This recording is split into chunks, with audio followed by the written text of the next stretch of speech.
আসসালামু আলাইকুম, welcome back to my channel. আপনারা সবাই কেমন আছেন? আলহামদুলিল্লাহ, আমিও ভালো আছি। তো আজকে কয়েকটি মজার মজার ডেজার্ট তৈরি করব। তো সো তো দেখতে থাকেন আমি ডেজার্টগুলো তৈরি করি। তো ফার্স্ট টাইম আমি এখানে চকোলেট টুইন বিস্কিট নিয়েছি।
সেটার মাঝে তো আমি এখন ভালো করে ছড়িয়ে দিচ্ছি যেন কোনো ফাঁকা না থাকে। তো ক্রিমটা দেওয়া হয়ে গেছে, এখন আমি আবার চকোলেট টুইন বিস্কুটগুলো দিয়ে দিচ্ছি। এখন যে ক্রিমটা আমি তৈরি করেছি বাটার দিয়ে, তো সেটা আমি একটা নজলে ভরে নিচ্ছি। এখন আমি আবার উপরে একটু ছড়িয়ে দিচ্ছি ডিজাইনভাবে, কিন্তু এটা কিন্তু আমি একদম প্লেন করে নিব। আপনারা চাইলে ডিজাইন করে নিতে পারেন। সো আমার কাছে ভালো লাগলো না, আমি প্লেন ডিজাইনই করে নিলাম। তো এখন একটু বিস্কিট দিয়ে আমি সাজিয়ে নিচ্ছি। এই তো আমার বিস্কিট দিয়ে সাজানো হয়ে গেছে। এখন একটু চেরি ফল দিয়ে আমি এটাকে সাজিয়ে নিচ্ছি। এখন রেখে দেব আমি ফ্রিজে, তো ঠান্ডা হলে এটাকে সার্ভ করব। এই ডেজার্টটা কিন্তু খুব মজা, যদি বাসায় ট্রাই করেন অবশ্যই আপনাদের ভালো লাগবে।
দিয়ে ভালো করে এটাকে নেড়ে চেড়ে তারপরে আমি এখন 3টা বাটি নিয়েছি ফুড কালার 3 কালার আমি এখানে ঢেলে দিচ্ছি। তারপর এই তো আমার হয়ে গেছে। এখন আমি এটাকে ফুড কালার যে বাটিতে রেখেছিলাম সেগুলোর মাঝে কিছু কিছু দিয়ে আমি এটাকে ভালো করে মিক্স করে তারপরে ফ্যানের নিচে রেখে দেব, এটা যেন একদম জেলি সেট হয়ে যায়।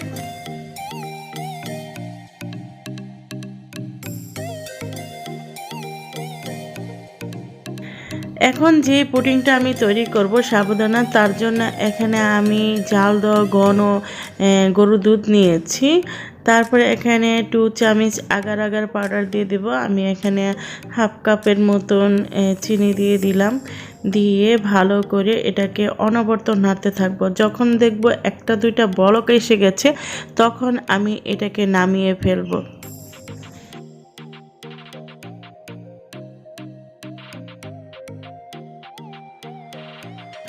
তো আমি নামিয়ে ফেলেছি একটা বাটিতে। এখন যে সাবুদানাটা আমি পানি দিয়ে ঠান্ডা করতে দিয়েছি সেটা আবার ভালো করে তো দুধের সাথে সাবুদানাগুলো ভালো করে মিক্সড করে নিচ্ছি। এটা কিন্তু তাড়াতাড়ি করতে হবে কারণ এটাতে আগার আগার পাউডার আছে, আর আগার আগার পাউডার থাকলে অনেক সময় জমে যায়, তো অনবরত নাড়তে থাকবেন। তারপরে আমি এখানে একটা বাটি নিয়েছি কেকের মোল্ড, তারপর ওটার মাঝে আমি এখন পুডিং বানাবো। তো কিছু জেলি দিয়ে দিলাম নিচে, আপনারা চাইলে একসাথে মিক্স করে দিতে পারেন, তো আমার ভালো লাগেনি, আমি একটু সাজিয়ে দিচ্ছি। আমার বাচ্চারা আসলে সাজিয়ে দিলে একটু বেশি পছন্দ করে, তার জন্য এই তো আমি এখন কিছু আবার জেলিগুলো দিয়ে দিচ্ছি। এখন আমার একটু বেশি হয়ে গেছিল, তো আরেকটা বাটিতে আমি বেড়ে নিয়েছি। তারপরে আমি এখানে আবার জেলি দিয়ে ভালো করে সাজিয়ে নিচ্ছি। তারপরে আমি এই পুডিংটা একটু ফ্যানের তলে রেখে তারপরে আমি এটা ফ্রিজে রেখে তারপরে আমরা সার্ভ করে খাবো। তো আজকের এই ডেজার্টগুলো কীরকম হয়েছে অবশ্যই আমাকে কমেন্টস করে জানাবেন। আর যারা এখনও আমার চ্যানেলটি সাবস্ক্রাইব করেননি অবশ্যই আমার চ্যানেলটি সাবস্ক্রাইব করে দেন, পাশে থাকা ছোট্ট বেল আইকনটি অবশ্যই প্রেস করে দেন যেন নোটিফিকেশনের মাধ্যমে আমার নতুন নতুন ভিডিওগুলো আপনাদের মোবাইলে অতি সহজে চলে যায়। আর কমেন্টস করে জানাবেন আজকের ভিডিওটি কীরকম হলো। তো আমি এখানে আরেকটা ডেজার্ট নিয়ে এসেছি। তো আজকে বানাবো জর্দার পোলাও। তো জর্দার পোলাও কিভাবে আমি রান্না করি সেটা আপনাদের সাথে একটু শেয়ার করি। তো ফার্স্ট আমি ভাতগুলো সিদ্ধ করে নিয়েছি। আসলে আমি ভাতগুলো একটু নরম করে ফেলেছি কারণ আমার বেবিকে একটু ঘুম পাড়াতে গিয়েছিলাম, এসে দেখি আমার ভাতগুলো একটু নরম হয়ে গেছে। তারপর কিন্তু ভীষণ মজা হয়েছে আজকের জর্দাগুলো। তো এখানে 2 কাপ চিনি দিয়ে দিলাম, তারপর আমি কিছু এলাচ দারচিনি দিয়ে দিলাম, লবঙ্গ দিয়ে আমি চিনিটাকে একটু শিরা করে নিচ্ছি। তারপরে আমি এখানে জর্দার কালার দিচ্ছি, আমি কিন্তু কালারটা জর্দার কালার দিয়েছি, তারপরে একটু রেড কালার দিয়ে দিব। সো আমার রেড কালারটা দিলে জর্দার কালারটা খুব সুন্দর লাগে আর কি। তো এর তো একটু শিরা শিরা হয়ে গেছে। তারপরে দেন আমি ভাতগুলো যে নামিয়ে ঠান্ডা করতে দিয়েছি সেই ভাতগুলো দিয়ে দিলাম।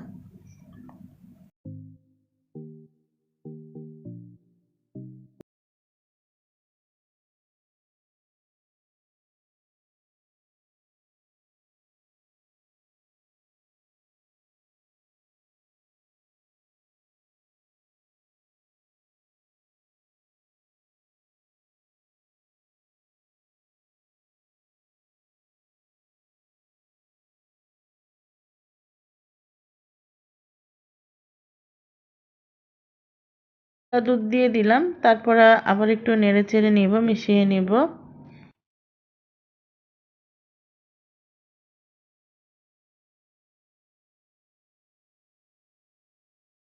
এখন আমার জর্দার সবচেয়ে ইম্পর্টেন্ট যে জিনিসটা সেটা হলো ঘি। তো আমি এখন ঘি দিয়ে দিলাম, দেওয়ার পরে এখানে কাজু বাদাম, তো কিছু কিশমিশ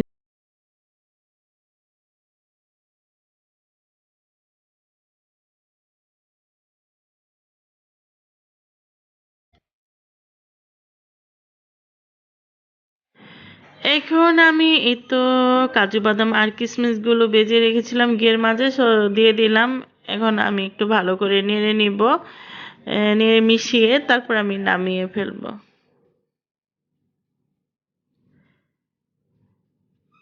সো এই তো হয়ে গেল আমার জর্দা ভাত। কিন্তু একটু নরম হলে কি হবে, খুব মজা হয়েছে। আরেকটা ডেজার্ট তৈরি করব, তো তার জন্য এখানে আমি বিস্কিট নিয়েছি, যে কোনো বিস্কুট আপনারা নিতে পারেন। সো তারপরে এখানে আমি বাটার দিয়েছি, দিয়ে আবার বিস্কিটগুলো একটু গ্রাইন্ড করে নিচ্ছি। তো গ্রাইন্ড হয়ে গেছে। এখন আমি একটা কেকের মোড় নিয়েছি, তো আমি বিস্কুটগুলো ভালো করে একটু চাপিয়ে দিচ্ছি, একটু চেপে তারপর আমি কিন্তু এটা ফ্রিজে রেখে দিব। ফ্রিজে রাখার পর এটা সেট হয়ে যাবে, কারণ এখানে বাটার আছে।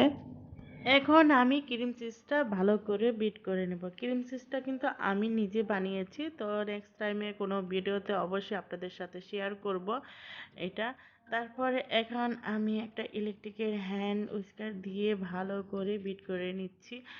এখন আমি এখানে 4 চামচ চিনি দিয়ে দিলাম, দিয়ে ভালো করে আবার একটু বিট করে নিচ্ছি। তারপর আমি এখানে জাল দেওয়া ঘন দুধ একদম এই তো দেখতে পাচ্ছেন সহকারে আমি দিয়ে দিলাম সামান্য পরিমাণ, দিয়ে আবার একটু বিট করে নিচ্ছি। তো এখানে আমি একটি ডিম অ্যাড করেছি, তারপরে স্বাদ মতন আইসিং সুগার দিয়ে দিলাম, তারপর ভ্যানিলা এসেন্স দিয়ে দিলাম। তো দিয়ে ভালো করে আবার একটি হ্যান্ড উইস্কার দিয়ে ভালো করে বিট করে নিচ্ছি, যতক্ষণ পর্যন্ত যেন আমার ক্রিমটা না হয় ততক্ষণ পর্যন্ত আমি বিট করতে থাকবো।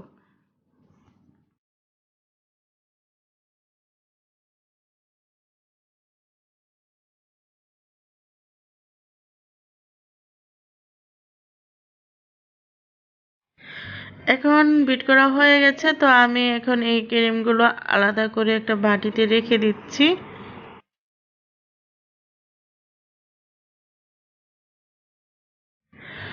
তো এখন আমি হুইপিং ক্রিমের পাউডারটা নিয়েছি, তারপর সামান্য পরিমাণ আমি এখানে দুধ দিয়ে দিব, ঝাল দেওয়ার দুধ। তো দিয়ে ভালো করে আবার একটু বিট করে নেব।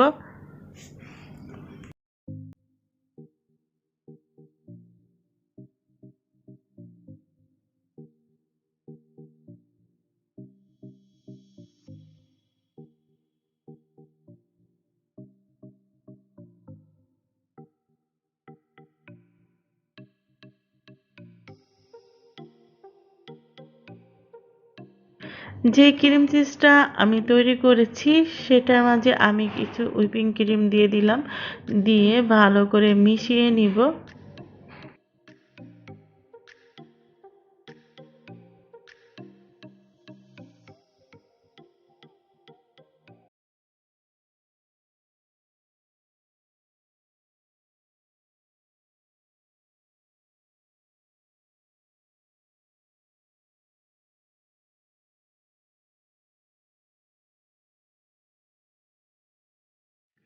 ফ্রিজ থেকে আমি বিস্কিটগুলো বের করে নিয়েছি। এখন এটা আমি যে ক্রিম চিজটা তৈরি করেছি সেটা আগে দিয়ে দিলাম, দিয়ে তারপর আমি এখানে হুইপিং ক্রিম দিয়ে দিব।